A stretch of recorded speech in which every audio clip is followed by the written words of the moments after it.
Born of nuclear radiation and destined to walk the earth forever, welcome to Godzilla Reviewthon!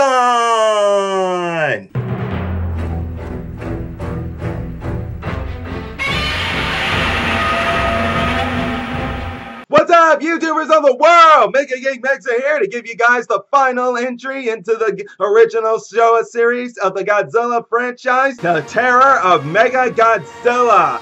And this, guys, is a direct sequel to Godzilla vs. Mechagodzilla. And then it was a great movie, I'm not gonna lie, another one of the best movies, but what made it also great was that Ishiro Hoda was back in the director's seat along with Akira Ifukube back in the music seat, and I am so glad for it. Unfortunately, this would also be the last film that Ishiro Hoda would ever make. But he made it all worth it, and I was so glad that he brought back some dark aspects that first made Godzilla famous to begin with. But let's not go straight all into that. We gotta go straight into the plot first. But just wanted y'all to know on who was all back in the seats, because in the 70s, pretty much from Hedorah all the way to Godzilla vs. Mechagodzilla, it was other people in the director's seat and the music seat, and for most of them they turned out okay, but for others they didn't. But let's get straight into the plot, guys, and that is the fact that it starts off with a 10-minute long prologue of Godzilla's journey from the nuclear menace of destruction that he was to the hero of Earth, the defender of Earth. And then it's also talking about how aliens invaded and how when it came to Godzilla, they realized the best way to deal with the Godzilla was with another Godzilla. That's where we got this stock footage entry of in the film of their previous battle in Godzilla vs. Mechagodzilla.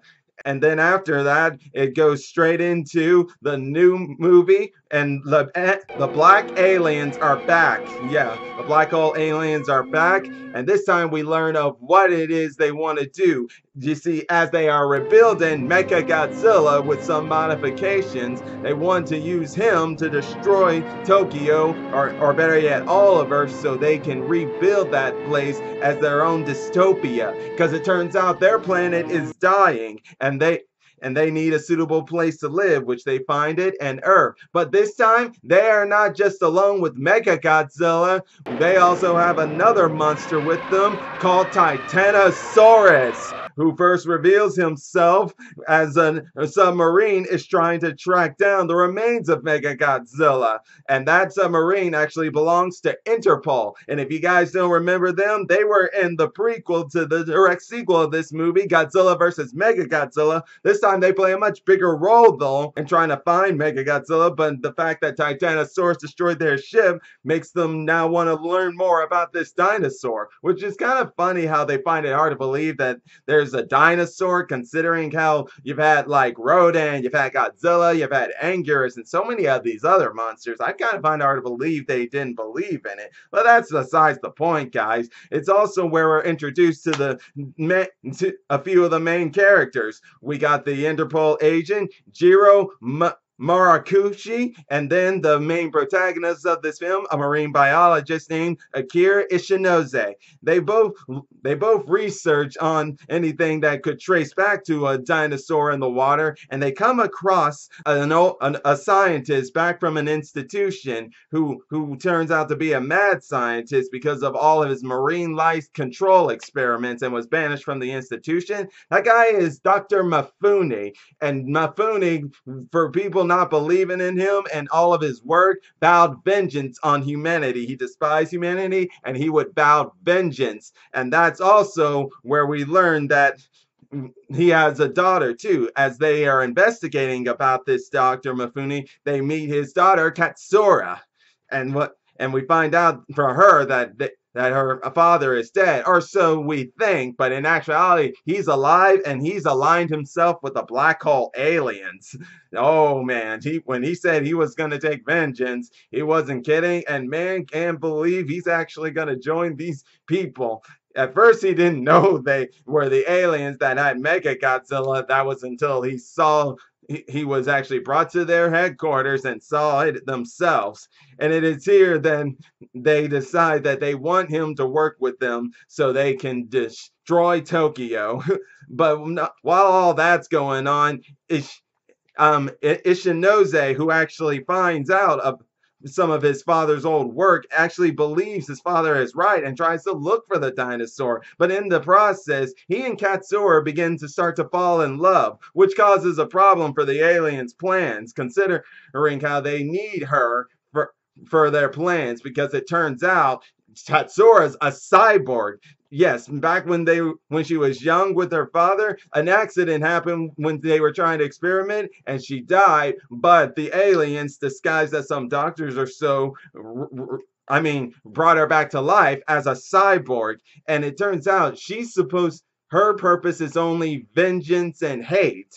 And they don't want her falling in love because that could interfere with their plans. But it's also, we find out that from Mifune, who's working on Mechagodzilla, that Mechagodzilla isn't perfect unless he gets an organic brain tissue, which turns out they will give to Katsura. But I'll get to that here in a minute, because it turns out that during the whole searching for Titanosaurus, they do find him, but in the process get attacked. Luckily, they're able to get away because they find a weakness about Titanosaurus. He's not good with supersonic waves. And once finding out about that from Mifune, he's like, that's ridiculous. Just because you think supersonic's gonna stop my dinosaur? Heck no. So he decides to prove it by having them stomp on Tokyo. And this is where we are introduced to Godzilla, who hasn't appeared at all, and he appears in the most badass way. Check it out.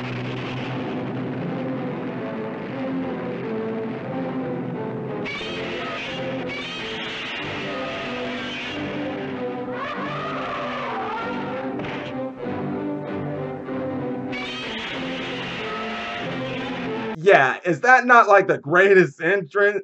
Well, that's one of his greatest entrances. Let's put it that way. That was one hell of an entrance. Too bad it was cut short, but that's okay, because eventually we see him again. Because as I said, the aliens take Mifune's advice and they put Mechagodzilla's controller within Katsura.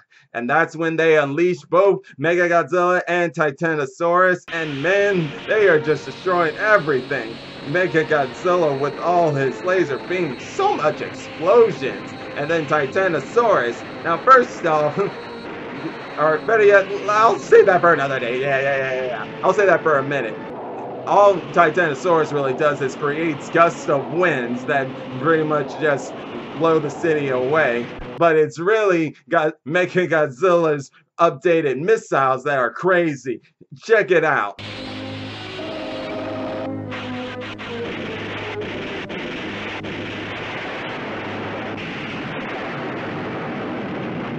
Yeah, he actually made roads pop up out of the ground. Yikes.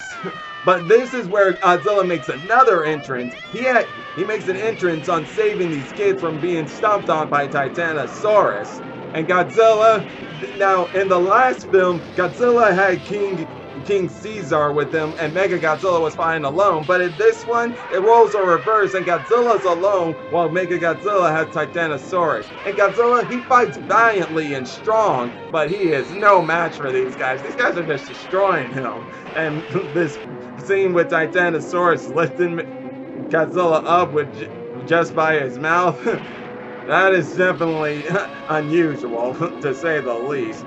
But when Godzilla is knocked unconscious and then buried alive, oh, I'm just like saying to myself, this cannot be the end of Godzilla. Come on, Godzilla, you gotta get back up. And which he does, thankfully this time though, he had the help of the Japanese Self-Defense Force, who used the supersonic wave to distract Titanosaurus, while Godzilla pops up from out of his grave and takes on Mechagodzilla head on, to an awesome scene where Mechagodzilla unloads all of his weaponry and Godzilla's just charging forward, not letting it stop him. And no surprise there. I mean, he's already battled Mechagodzilla. He knows the key is to get in close, so he's not gonna let a bunch of weapons stop him. but it was definitely awesome to see that during one of those scenes, Megagodzilla's weapon and the explosions caught the suit on fire. Yeah, the spines of the back of the Godzilla suit were on fire. I give props for all these suit actors to keep going on no matter how bad it's getting. But eventually Godzilla makes it to get Mechagodzilla and just starts pounding him away. Yeah, he's not holding back anything. Mechagodzilla doesn't stand a chance against him in close combat. And eventually he breaks off Mechagodzilla's head like he did last time. But oh wait. Oh, there's another extra head, and it was on the neck instead of the actual top of the head. And it can keep going on, and it has a concentrated beam that actually damaged Godzilla there for a bit. But y'all remember when I said Katsura had Mechagodzilla's control in her? Well, she eventually breaks free from the alien control of the aliens, and her love for Ishinose is making her see what's happening, and she decides to sacrifice her life, since that's how it would stop Mechagodzilla, which it does, and Godzilla wastes no time giving them a good shoulder toss into that grave he was in earlier and destroying Mechagodzilla once and for all. But it's not just Mechagodzilla who's destroyed once and for all. It turns out the aliens try to get away in their UFOs spaceships by first the guy jumping in the sea, and then they get on their ships and try to leave. But Godzilla's like, oh no, you guys aren't about to cause any more trouble around here. And as for Titanosaurus, he's already weak from all the sonic waves happening to him, and Godzilla just pretty much blasts him with his atomic breath and ends it all with Titanosaurus falling straight into the ocean. And that is where it all ends, and we are given an awesome, beautiful scene of Godzilla as he walks out into the sea, a fitting end to 15 movies of Godzilla's journey, as he is now taking a 10-year-long rest, a well-deserved one I might add, until the next films. And that's how it all ended. And like I said, guys, this was a great movie. Now, the one thing y'all gotta know about this movie is that it didn't do so well in the box office. It's actually the lowest in the box office, even to this day, which is really sad because this movie was awesome. It returned the dark aspects of humankind and the fact that how humans made an H-bomb back in the original Godzilla, and it showed the dark aspects of humankind and how, like, what they made can create something terrible. And that's how it could be when you look at it with Dr. Mifune, and with the aspects of showing vengeance against humanity, and how sometimes love can conquer it with Katsura fighting her cyborgness. And also, I just want... on a personal note here, guys, this was the first ever Godzilla movie I ever came across when I first learned about this. Yeah, was the first ever movie I ever saw of a Godzilla franchise when I was a little boy. So it definitely holds a special place in my heart, and I'm glad it is on some people's other favorites of Godzilla's. It's definitely up there as some of my favorites, that's for sure. And yeah, that may be mostly because it was my first, but it's definitely a great movie. Totally recommended to you guys. And also, during that whole time, I didn't even know who Godzilla was, but I was rooting for him all the way, and I was scared for him when he kept being outnumbered. But I'm so glad in the end he fought and he won, and then he would ride out into the open seas, never to be seen for 10 years, which was well deserved. But that'll be all for today, guys. And if you enjoy my videos, all you gotta do is click the subscribe button, hit the bell icon to be notified when I make more videos. And until then, I'll see you guys when I review my favorite era in the Godzilla franchise, the Heisei era of Godzilla Reviewthon! Until then, MegaGeek Mixer signing out. Bye!